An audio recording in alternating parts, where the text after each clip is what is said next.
Today we tried out some Renegade RM 109 unleaded race fuel in our 2018 ZL1 1LE with a head cam package and a Whipple supercharger.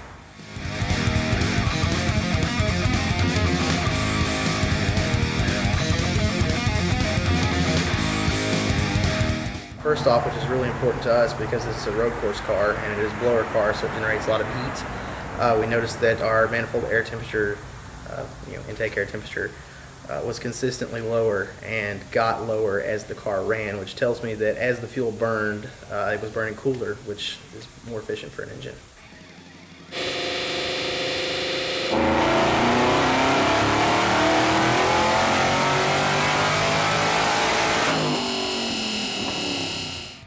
We gained over 100 foot-pounds of torque as opposed to just traditional 93 pump gas that you would get at a gas station, which is the highest grade of octane that is available, just going to a pump. We almost gained 100 wheel horsepower. We got around 75 to 80 wheel horsepower extra over 93 octane pump gas.